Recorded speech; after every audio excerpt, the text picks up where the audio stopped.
Hello, friends, and welcome to My Chemical Fancast. I'm Kat, And I'm Haley. and this is a podcast dedicated to all things My Chemical Romance. So this episode is an extra episode, and we're going to, sort of recap what happened at NC Comic-Con. Yeah, best we can recap it anyway, because We don't remember too much. I don't remember anything, honestly, and, it's That's not... why I had the thing in front of me so I can... Yeah, and, it's not to say that we were, I don't know, we were sober the whole time, but I don't remember anything. It was just an experience, because there were so many panels, and they also kind of led into each other. Yeah, it was a lot. It was a lot to take in. But we'll start with that. So we went there mainly for Gerard Way, of course. He did 5 panels and a Q&A session. Before we get into the panels, I guess I just want to talk about NC Comic-Con in general real quick. I don't know about you, Haley, but it was my first Comic-Con. Yeah, mine too, yeah. Or really convention of any type. Mm-hmm. And it was really cool. It's a smaller con. I haven't been to any other ones. I haven't even been to Dragon Con. But I believe it's like a smaller con than usual. But it was really nice. We mostly only went to Gerard's panels, but there were a lot of other panels that looked really cool. Yeah. We just ended up not having the energy to go for much else. Yeah, I loved it, but it was so draining. It was draining, but I really enjoyed it, and I really like the breadth of the con, where they cover a lot of things. They cover, horror genres, they cover comics, they cover gaming, like D&D and video games. They had a queer panel that I really wanted to go to, but, yeah. We just weren't able to. But yeah, they had a queer panel. They had panels about, how to get published and, how to make a comic and then how to, pitch it, how to work at a publisher, and how to sell your comics to a publisher. I really liked how widespread it was. I really liked that a lot. And they also had a charity that they were involved with called Magic Wheelchair, which was super awesome. That is one thing that was non-Gerard related that we did go to. Although Gerard was there, but... He was there. It was after one of his panels. Yeah. But they pick a few kids who are on wheelchairs and make them awesome. Yeah, that was pretty sweet. We saw, a Kylo Ren ship wheelchair, whatever you call his ship, and a Wolverine wheelchair, I think. Yeah, well, it was Cyclops motorcycle. And that's right, the motorcycle. Yeah, and Wolverine was just, hanging out on the back. He was just here. Annoying Cyclops. And then another kid got the Batmobile. That was and fucking that was awesome. And it had fog and shit. No, the motorcycle, I think, was the one that had the fog, and the Batman Batmobile... had sound effects. Yeah, Batman had sound effects. It was really cool. Yeah, it was really cool. It's really cool. And those babies were so happy. Yeah, it was awesome. And there's also... We didn't go to, the dance party. I really wish we went to the dance party. Very sad we did not go. No, that was on Saturday, and I think I probably would have killed someone if I had gone to that. I think it would have been fun, but yes, it would have also been stressful. Yeah. It would have been stressful fun. But that stressful looks like a lot of fun. Yes. It doesn't go together. Like the kind of thing where you're stressed, but you're there for a while and eventually you just get bullied into having fun. Oh, that's not how that works for me. That's really cool. I really like that it feels like a small community. There's a lot of camaraderie. Everyone, all the artists are pretty accessible. And that was to the great benefit of people that we are strong admirers of. Yeah. Happy Humbug and Vessel Esther, who had their awesome comic Death Wish to give out. It is so fucking cool. And they also gave it to Becky Cloonan and Gerard, who took it home in his backpack and wants to contact them later. Isn't that so cool? And Becky bought it. She bought it. So sweet. Oh my God.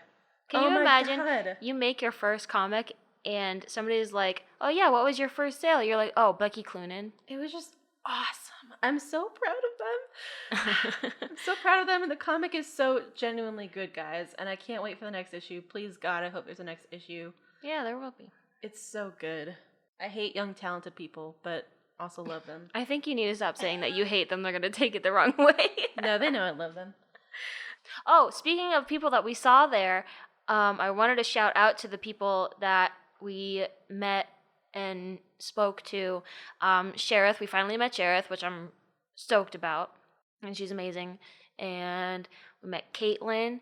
Caitlin's fantastic. We met Liam. We met Humbug, Vessel Esther, Lauren, Ella, and there's a few other people whose names I cannot remember, but I do remember your faces, and I remember speaking to you, and we love you. Thank you. Yeah, we met a lot of people there. Liam gave us these cool, 3D printed keychain things. Yeah, that was awesome. Which were the Jetstar symbol. Mm-hmm. I put them on my house keys. It's really cool. I have to put them on my house keys. But yeah, it was cool. We love seeing you. We also, one other thing we did at Comic-Con that was non-Gerard related was we went to a bad fan fiction reading panel. Oh man. It was wild. It was a wild time. I don't really know what to say about it except that's exactly what you think it is. Yeah. It was great and terrible. Anyway, Mm-hmm. shall we move on to the panels? Yeah. You may hear the cat purring in the background. Because Just live she's with it. right underneath my microphone. Oh yeah. So his first panel was on Friday at the end of the day, and we got there just in time. We got there like an hour before because we were driving up from Georgia, so it was like a 6-hour fucking drive, Mm-hmm. and it sucked. But the first panel was called Collaboration, and it had Gerard, Becky Cloonan, Tommy Lee Edwards, and Sean Crystal together talking about collaborating in comics. Mm-hmm. So first, off the bat, before anything even about the panel, I fucking blacked out when he came on the stage. I lost my goddamn mind. You know, it's just I haven't seen him in person since 2011, and even, just then that was overwhelming, but him walking, I don't know, just him walking on stage or him doing anything is just overwhelming for me. Like I was fine when I met Frank both times, totally chill, able to hold a conversation, heart was not racing, I mean, I full out, like my heart was racing, my hands were sweating, like knees weak, arms sweating. Wow. Arms are heavy, he's vomit on his, you know what I'm saying? It was a lot. I felt completely the opposite. Oh man. I felt totally opposite. When he came out, I just felt really like calm and chill. And I felt that way the whole con. And I felt very confident that like if I did get a chance to talk to him, that would have been really chill, which is the exact opposite of Frank, where I just freaked out. I think Gerard and Frank for us are like kind of switched on. I don't know. Like Frank is like super chill for me and very approachable and very calm. And I know Gerard isn't like intimidating or like, high strung or anything, but he's just on another level for me. I just think that, I mean, not to sound like an asshole, but I feel like Gerard and I share like a similar energy as far as what we're like when we're talking to people that we don't know. I don't know. Frank was really invested in me, which I didn't know what to do with because it was like, this isn't weird. People aren't usually invested in me. What's going on? So I identify a lot with Gerard's quiet detachment, where like he's listening, but he's also in his own bubble. I really appreciate that. He's always in his own bubble. He spaced out so many times during the panel. He would just like, you'd see like his eyes glaze over. He's just staring off in his space, and then he'd like shake himself out of it. Yeah. It was funny. I identify a lot with Gerard, okay? Anyway, so the panel was called Collaboration.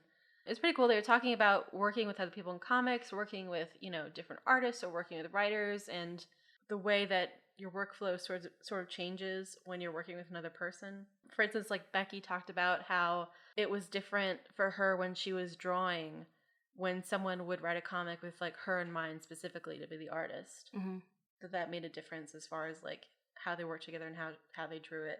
And Gerard, the thing I remember the most in the panel, and he talked about this later, is with Umbrella Academy. He talked about being able to go to Brazil, which is where Gabrielle is from. So he talked about being able to go there and sit down with Gabrielle and Fabio and talk to them about the comic and what he wanted from it and what they wanted from it. And he said it just made it a lot easier and a lot more fun to be able to bounce things off of them like that. Yeah, and was this also the panel where he talked about the band? He talked about it a couple times. I'm not going to be much help in this department of telling you when he talked about what. It all kind of blurs into one for me. I think this is one where he talked about the band a little bit because there was at some point he mentioned, because I think I remember him talking about how the band was collaboration and how being in a band, he mentioned, is like being in a very large dysfunctional family. Yeah. And because I think somebody asked, how do you work with your friends? Yeah. How do you work with your friends if how do you find the work balance? If the work isn't working out, like, yeah. How do you find a balance, and also how do you save your friendships from being ruined by the work? Who was it that was there that, I think it was Sean maybe, that said he was working with someone and they were, they were really good friends and they were working on this project together, but because they, someone wasn't meeting deadlines and I thought it was Tommy, but it could have been Sean. Who knows? You know, there was stuff like that they just kind of had to cancel the project to save their friendship. They're like, all right, we can't, if we're going to be friends, we can't work on this together. We're just better as friends, not like work partners involving money and deadlines and stuff. Yeah. I think that's all I can sort of remember from that panel. I did want to mention, other than what they actually talked about, Gerard was visibly nervous. Like, he was shaking. He was shaking. I think public speaking, even if you're used to it, though, doesn't necessarily get less nerve-wracking. So, I don't know. I say that as someone who's spoken publicly for 4 years and still really nervous about it. It's just a really common thing to be nervous about. Just because you're used to it doesn't mean you're not nervous. Yeah, I just think it was notable because I mean, maybe it was just because he was drinking Diet Coke that I noticed it when he picked up the can. And he wasn't doing that at any other panel that I've ever seen him on. But yeah, I don't think I've ever remembered like seeing him actually shaking. I mean, the only panels that I've seen him on really are things with the band, which was a really different time in his life as far as how he was used to being in public and how often he was in public and the kinds of things he was in public for. Other than that, it's usually like with an interviewer, which is totally different. Yeah, I mean, just even like watching panels from past Comic-Cons that he's been at and all that, yeah.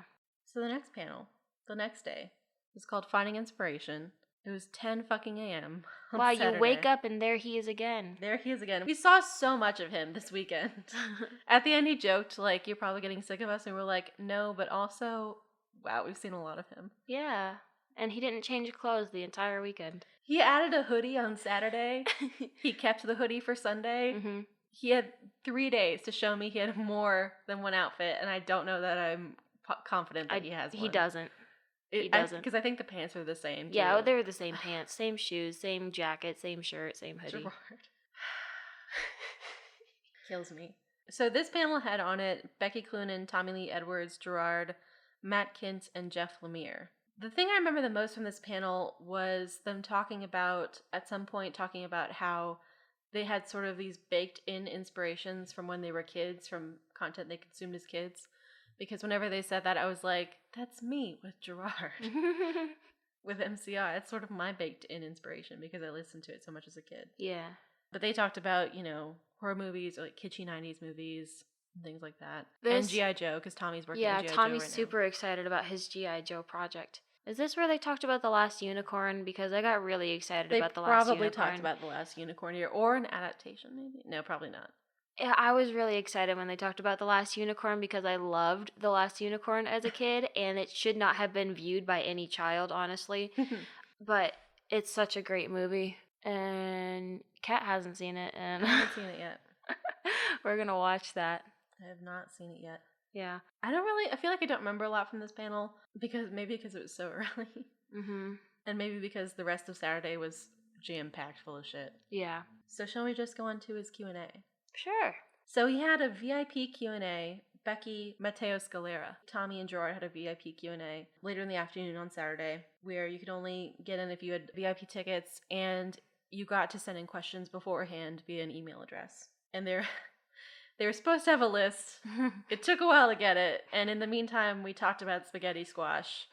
Becky is a big fan of spaghetti squash. Yeah, apparently so is Gerard. Gerard didn't say spaghetti squash in particular, but he did say that he loves squash. So we can assume that spaghetti squash is included. Yeah, as soon as Becky started talking about spaghetti squash, Gerard leans forward and looks at Tommy and goes, Tommy. But eventually they did get the list of questions. It took a solid, 7 minutes? It took a while. We talked about squash for, a good while. But eventually we did get the list of questions. He asked probably about, 10-ish Yeah, I'd say questions. 10 questions. Not to brag, but we got 3 questions answered out of the 10, so I feel like we should get something. Yeah, a prize. A prize. Recognition. Prize. Hair flip.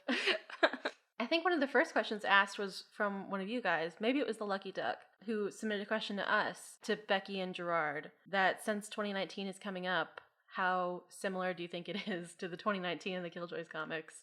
Or something along those lines. Yeah. Or how does it compare? The first words out of Gerard's mouth were, well, everything's gone to shit.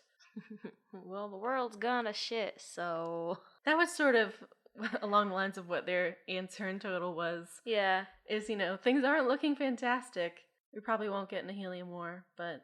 Yeah, but he's like, the world is crashing and burning, and, there's corporations taking over, and it matches pretty closely, Yeah. Yep. They also answered, I only remember my answers now. I submitted a question that was to Tommy, but he did it for everyone, but especially him and Becky, of how do they find their distinctive art style. I think the answer was generally that, when you're a young artist, you spend a lot of time copying things, and eventually you might get a critique, or you might realize a different way of drawing something that works better for you or is easier, and essentially that it's just a thing of practice and time, which is true of all things and is annoying. Yeah. The last question of ours that he answered, is there anything in comics that you haven't done yet that you want to do? That was the last one of mine that he asked. And I don't know that Gerard answered it. I think Becky answered it as far as wanting to, maybe she said wanting to write and draw a comic again, like together. Or maybe I'm misremembering. I don't think Gerard answered that one, though. No. That's why my memory doesn't work. My memory only has so much space. Yep. Honestly, Gerard was not super talkative the first couple days, and then on Sunday he was definitely way more relaxed and way more talkative, I think. Yeah. And even in the Q&A, like, he wasn't very talkative at all. Yeah, Sunday is when it was unleashed. Yeah, like, you had to really engage him to get him talking or stuff. He wouldn't really volunteer any answers. Yeah, and Saturday, it was really hectic for us and also really hectic for him. He had three panels to do. Holy shit. Yeah. 3 times you're exposed to the same group of people who are just so eager to hear every word you have to say, even though the words you have to say may not be important. That seems stressful. So his last panel was at the end of the day, and it was called Find Your Voice. It had Tommy Lee Edwards, James Robinson, Jeff Parker, and Gerard. That was the overwhelming one. Yeah, that was the one. Oh my god. Okay, now I remember all the bad things that happened.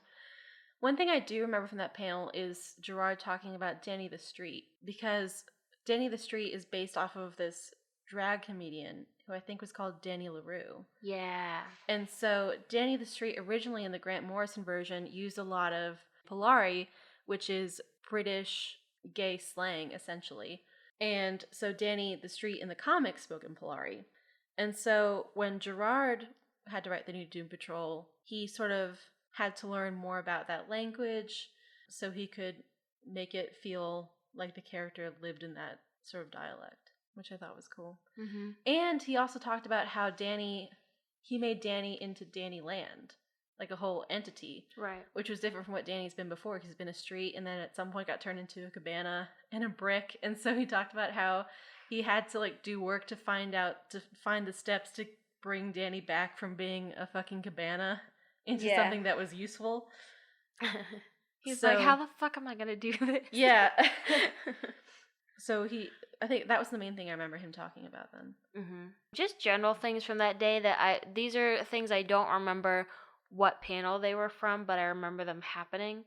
Someone asked him about how he balances things and how he balances his home life and work and stuff.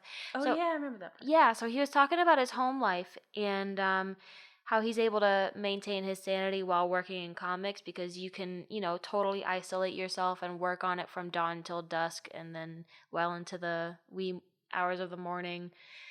And he said that he kind of keeps himself on a schedule. He takes Bandit to school in the morning. He comes home and has a cup of coffee with Lindsay, and they talk about their days. And then he goes out in his little studio outside to work until 5:30, and he comes back in and he spends the night with his family, and he doesn't work on weekends. So he keeps himself on that regimented schedule, kind of like a 9 to 5.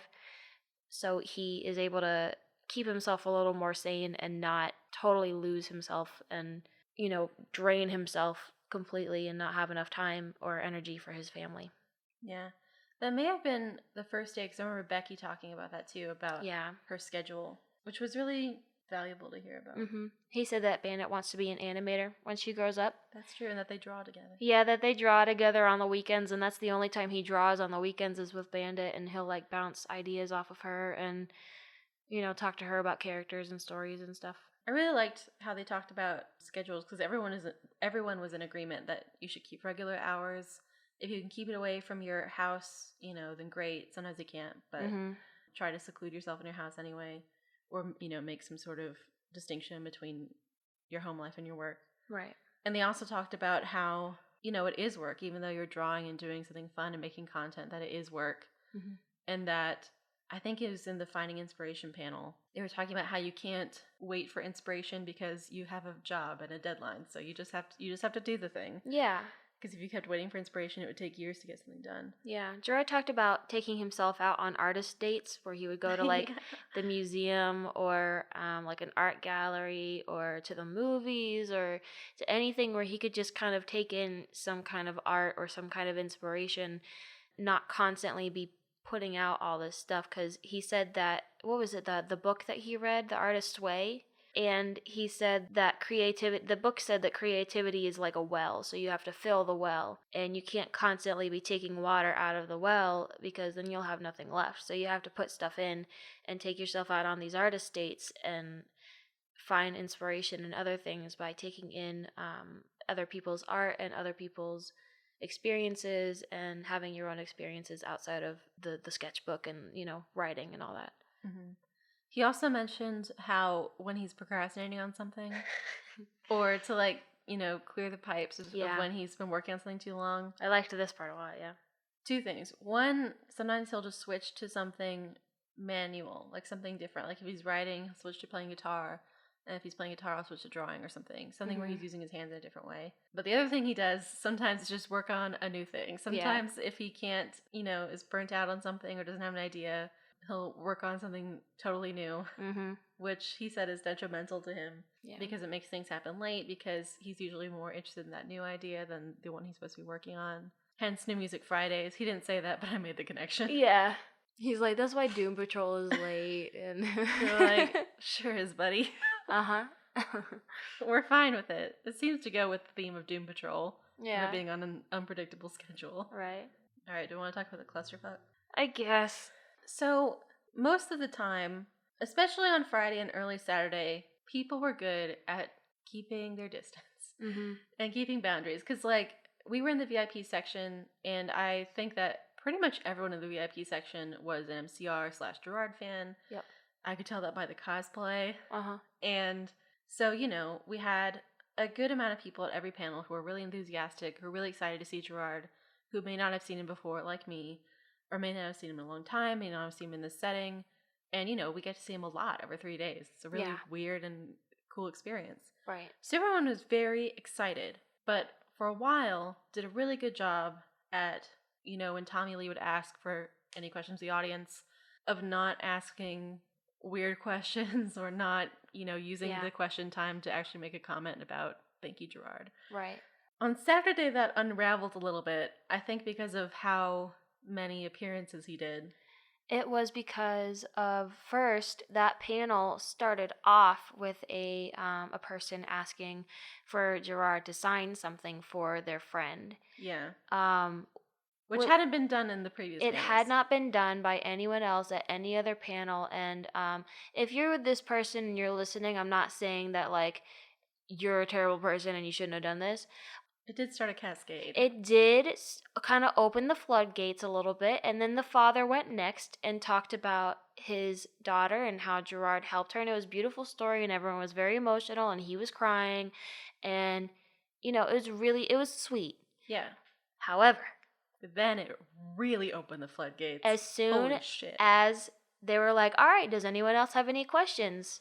Everybody's hand went up, and they said, Gerard, you are an inspiration. I love you so much, and would you sign this thing for me? And you're amazing, and can I shake your hand? And will you sign my face? And blah, blah, blah. And he was like, no. No. He's like, thank you for saying that, but no. Yeah, he's like, well, thank you so much. And you could tell that, he wanted to move on. He was like, this is not what I'm here for. Yeah, it kind of exploded at the last panel on Saturday. Yeah. And thank God it was the last panel, so we could all go and work over. I fucking booked it after that. I was like, I can't. I super booked it. As soon as Tommy closed it, I was out the door. We looked to our left, and we were like, where'd Kat go? I was out the fucking door. Where'd Kat go? I was so stressed out. I could not explain to you because one of the people, and I will not say any details about her, but was right in front of us, and I identified her immediately as a potential problem. And then she became one, and I was like, fuck. And that was very stressful, and I had to fucking leave. And after we left, we took a picture with Cherith because we were on Doom Patrol cosplay. Right. And then we left, and 5 minutes fucking later, Mm. guess who Cherith meets but fucking Gerard. God damn it. I know. We were just like minutes away. I know. Very upsetting. Honestly, I'm a little bit okay with it though because I was so stressed and I'm sure that he was so stressed. Yeah, and I would have preferred to meet him on Sunday, you know? Yeah, I would have much preferred to meet him on Sunday. Like, And we tried. Just very chill. We really did try. We got really close one time. Really close. 3 feet. Yeah, we were 3 feet away from him. But we'll get to that later. Should we move on to Sunday? Yeah, let's move on to Sunday. What a happy day. Sunday was a fantastic day. Oh my god. So we start off the day with the panel adaptation with Gerard, Chris Ryle, Brockton McKinney, and Tommy Lee Edwards. Oh my gosh, Brock was so funny. Yeah, the two other guests were great. And Yeah. they were really funny and really on, and Gerard was really relaxed and really talkative, and he Yeah. laughed a lot, and I don't think we'd really seen him laugh significantly the other 2 days. Not like that. Not like that. He laughed a lot. There were a lot of good jokes. Everyone was in like high spirits and like laughing and joking, and it was a great fucking time. I don't even fucking remember, besides the Ginger Dead twins. I remember a lot of the jokes, and I don't remember a lot of the content. Yeah. Yeah, there was like, I gotta figure out what comics this guy does, because he does comics based on like weird schlocky 90s B movies. I don't even know. They sound fantastic. One is called what, The Evil Bong or something? Yeah. Oh my god. Yeah, and Ginger Dead Dead Man twins. and the Evil Bong. Wow, they sound great. I Yeah. really want to find those. It's really funny. But so this panel was about your comics being adapted into like a movie or a TV show. Or Gerard probably talked a little bit about Doom Patrol, about adapting from older comic series. Right. So this is where Gerard talked about Umbrella Academy a lot. Mm-hmm. The general theme was don't get your hopes up about Hollywood, because Yeah. it'll take years, and like they'll probably try and make a lot of weird decisions. Like Yeah. the guy talked once about like his original comic had a cat, and then Hollywood turned into a dog, and then back into a cat, and thought it was a great idea. Yeah. They were like, hey, we have this great idea. We're going to turn this thing from a dog into a cat. And he was like, well, that was my idea in the first place. But that's a fantastic idea. You guys are so smart. Go for it. You're amazing. That's ingenious. They mainly talked about like not being too precious with it. Like if someone wants to make a TV show out of your comic, just let them do it their way. Yeah, and it's don't not going to touch be it. exactly what you want. It's not going to be exactly the same, but nothing can touch the source material. The source material is what it is, and nothing can change that. And if the TV show or the movie or whatever is different, then it's different, you know? Yeah. And I think Gerard, I don't know the whole history of Umbrella Academy as a movie or as a TV show. I think he has been burnt before in Hollywood. Yeah. And Netflix apparently is a lot more open, and they want like a package show, but they don't want to like, you know, unlike Warner Brothers or something, they don't want to make creative decisions about the show. Also, Gerard said something that was really cool and very Gerard of corporations should not be making creative decisions. Yes. I was like, you little punk you. I know. You're right. You're correct. He said that he had a time with Hollywood when the Umbrella Academy movie was in the works, and he said he put so much effort into making it a thing. He was like, I really want this movie to work, and he put so much time and effort into getting the script done and being in meetings with all these important people and put so much energy into it, and they were all like, oh yeah, this will definitely happen, but then nothing ever went through, and he just got so drained. And he said that's why it took him such a long time to put out the third installment of Umbrella Academy, is because he was so drained on it from doing the movie thing. And so that's why he said that he's a co-executive producer with Netflix, which means that he gets to make notes and speak with the writers and say, hey, I have this suggestion of what you guys can do, but he doesn't make any final decisions, and he wants it that way. Yeah, he and Gabrielle make notes on the scripts and send them back. But they don't intervene, and he was pretty happy with that. Yeah. Also, this was talked about way in an early panel. It might be the first panel, but I just remembered it because we were talking about Umbrella Academy. Somebody asked Becky and Gerard if any new Killjoys things were coming out. Oh, yeah. And he said maybe, like a vague maybe. Yeah, like they've talked about it, nothing's written down, nothing's final, but like they talked about it and it's a cool idea, and like who knows? They were like, there's like, a cool could be. thing that could maybe someday happen, but I don't know if it will, but maybe. Yeah. So there may or may not be future Killjoys content. We have no idea, but like it's not impossible. Maybe a thing. Maybe a thing. I really enjoyed this panel a lot. Yeah, me too. This was my favorite panel. Yeah, my favorite panel. I felt so good about the day. Yeah. And it was just so fun. Another thing he talked about in this panel was when they were talking about different Hollywood terminologies like brands and properties, and how creative ideas turn into what they call properties, which, you know, implies that it's owned and that the corporation owns it and stuff.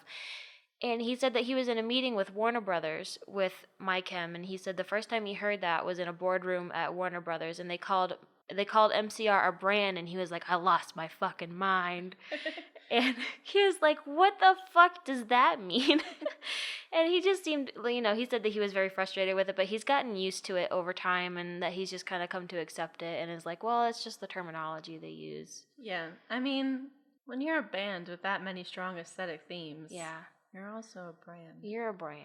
I mean, I get it. You're a punk, I know. Yeah, I know. You're punk at heart. I got you. You're not commercialized. You little artist, you. I get you. But come on. Yeah, that was where that happened. At the end of the panel, he like had a great time and laughed a lot, and he said like, "Thank you, this was fun." Yeah, like, it was fun. It was. I also really liked when he talked about his creation of characters, and somebody asked how much real life experience and people, you know, that they draw from and put into their characters. And Gerard said, you know, obviously real people are in all of his characters, and he takes bits and pieces of people that he, you know, connects with and knows, and puts their personalities into the characters that he makes. Mm-hmm. So I thought one of the other guys on the panel was like, yeah, my friend is named like Tim Cliff, and like character is named Tom Cliff. Yeah. Just like straight up. Yeah, he was like, I'm just gonna rip this off. I don't. Yeah. And then someone was like, I think it was Brock, that was like, you know, when someone comes up to me and, you know, I've written this character that's inherently unlikable and is not a good person, and then this person will come up to me and be like, I identify with this character so much. They're like, oh. What does that say about you? Why? Next panel? Yes. So the next panel was a D&D panel. It was incredible. Okay, so here's how it fucking went. Mm-hmm. Let me paint you a word picture. Please do, I'm ready. Jesus, now there's a lot of pressure. All right, so people on the panel. Henry Edwards, Gerard, Becky Cloonan, Tommy Lee Edwards. Tommy Lee and Becky took turns drawing the character that we as a group created. So there's this fucking, like, D&D website that you have to subscribe to, but it is essentially the character creation sheets, but on a website. It's very handy. So the whole panel was sort of going through the process of, like, how to make a character. So the first character we made was a tiefling. A tiefling.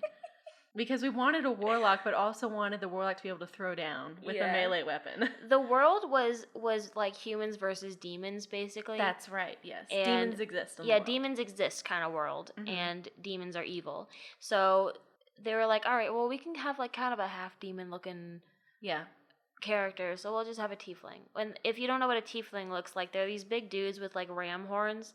And Tommy was having such a time drawing this character. And they wanted to make him a sailor, like as his like type or profession, to give him like athleticism and charisma skills. And he put like a little sailor hat on one of his horns. It was so cute. Funny. He also had a haunted sword, a sword that was like inhabited by a demon, and the demon would tell. We also named him Meridian. Meridian. So the demon would tell Meridian, you know, it could be truths or lies, a mix of truths and lies about things that were occurring, or general knowledge. And so Tommy drew a face on the sword. Yeah, he drew like a little smiley face. Yeah, he's a sailor. He had what? He had a biker jacket and a big ass boomerang. Oh yeah, he had so many weapons. Yeah, because he had the magic staff, the sword, and a boomerang. Yeah, and a little boat in the background. Mm-hmm. But also, was he a pirate? Yeah, well, because he was a sailor, so they made him. Like an evil. They made him like a pirate kind of person, because he like. And his last like treasure was stolen. Yeah. So he could only live modestly. And then they created a bard, who was a gnome. A gnome. Because of November. It was like a rock gnome, I think. Yeah, he was a rock gnome. Gerard wanted a forest gnome, and I was like, yes, Gerard, forest gnome that shit up. But no, they went with rock gnome. We went for the puns. We went with rock gnome, and then he, like, his instrument was like a lute. You know, he was a rock gnome. Uh-huh. His name was Petty Tom, because he was a rock gnome.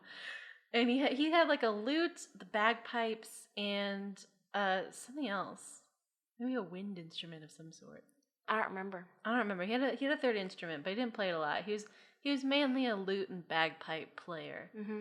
And Becky drew him. And it was great. phenomenal. It was so good. I love Becky and her art. Yeah. He had a weakness for a pretty face. I remember that one. Oh yeah. That was funny. And he was like a punk. You know, he's a punk, so he was like, fuck you to authority. Yeah. That whole panel was just a lot of fun, and even if you don't know anything about D&D, like if you're involved in that kind of panel, you just get invested in it, and you're like, no, I want this kind of character, and they should have these attributions, and Yeah, that panel should have been longer. Yeah, we needed a lot more time. We needed at least 2 hours. Yep. But Tommy and Becky drew fast, man, but still. Tommy was like exasperated. He was like, what are we editing on now? It had so many things. It was really cool though. Because I think like he had drawn the arm, and then at some point, we gave him a cloak. And so the arm had to be covered. And he was like, it'll be a sleeveless cloak. Uh-huh. But it was really fun. I really want to play D&D, so if you want to play D&D with us, hit us up. But at the end of that panel, at the end of, I think, a few panels, Gerard came up to the front of the stage and was like signing some things. Yeah, he finally gave in. Yeah, it was fine. It was when everyone kind of swarmed him at the end of Saturday and was like, "Hey, sign the thing." Yeah. And so he gave in, and he stayed for a few minutes and signed a couple things, and then he ran off. Literally, he fucking ran. Yeah, that was on Sunday. He ran. So we were like, all right, well, this is probably our last chance to see him. So we went up to the front of the stage. And we've been avoiding it before because we're like, I don't really want to be in this crush of people, and it seems really awkward and terrible. Yeah, I wouldn't want to meet him at a signing. That's just not something that I'm into, is like a rushed interaction. Yeah, but it seemed like our last-ditch effort. Yeah, I was like, okay, well, let me just go to the front, and we'll see if we can meet him. And we were literally 2 people away from him. I could see his face right in front of my face. It was very close. We were really close to him. And then they were like, all right, we got to go. And he was like, okay, bye. So, yeah, he zoomed off. And that was it. That was the last we saw of him. Because he booked it back to his hotel after that and was like, I'm done with this con. I'm going home. Yeah, we hung out for a while outside just in case. But and Tommy walked out and was talking to someone else and was like, yeah, he went back to his hotel. And we were like, that sounds like a lie. But dang it. Yeah. But yeah, we didn't catch him, unfortunately. But it's really cool to see him. I really enjoyed it. Yeah. I like this setting. I like that it was like a little more intimate because except for the Q&A and the D&D panel, I still feel like there was a lot of empty seats. Like it didn't ever get super full. Like, yeah, it wasn't really super crowded. So that's kind of cool. It was a fun time. Yeah, it was really good.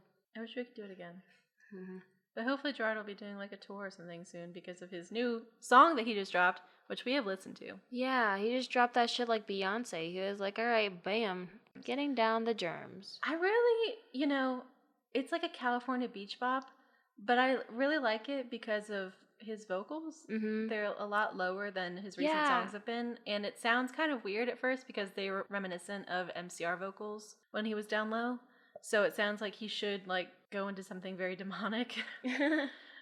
Or start screaming or something, and he never does. No, it just kind of stays as like a jazzy beach bop. Yeah, but I enjoy it. The flute is a choice, but I really enjoy Listen, leave him alone. He's exploring some instruments that they haven't explored before, and just let him live. And he wrote it with Ray, right? Yeah, Ray does a thing. What if Ray's playing the flute? Honestly, that'd be incredible. I really want to know who the flute player is. Yeah, they did a killer job. But I dig it. Yeah. It's different, obviously. I mean, Gerard's been going in a different direction for a while. Mm-hmm. Of a poppier direction. But I'm still on board. Yeah. This one is jazzy, though. I'd not call it pop at all. Well, you know what I'm saying. Like, yeah. Not rock music. Yeah. So if you haven't listened to that, go give it a listen. We'll probably release this like on Monday, so it'll be, well out. But if for some reason you haven't gotten the memo yet, it's a new Gerard song. Go listen to it. I think that's all we have to say. Did you do anything else? Oh, also, we really like Durham and Research Triangle. Durham is cool. It's a really cute area of North Carolina. We've been to North Carolina a few times this year, and it has not always been that good of a time. But this time was good. It was really pretty. Yeah. I got an MCR tattoo. That's all. Oh my gosh. Yep.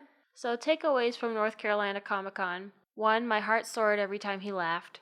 2, it was overwhelming to see him 3 days in a row, but it was also like the best thing ever. So much Gerard. 3, he still rubs his eyes and his face and his hair all over every time he opens his mouth to speak. And I just think that is really endearing. That is something that he's done since he was like 20 years old, and he's still doing it 20 years later. We've seen Gerard, in real life in person for 6 hours. Yeah. Which is a lot more. It's like 3 shows worth. Mm-hmm. It's a lot. Yeah. All right, well, we're going to wrap up then, because we're just going to ramble about how great it is to see Gerard.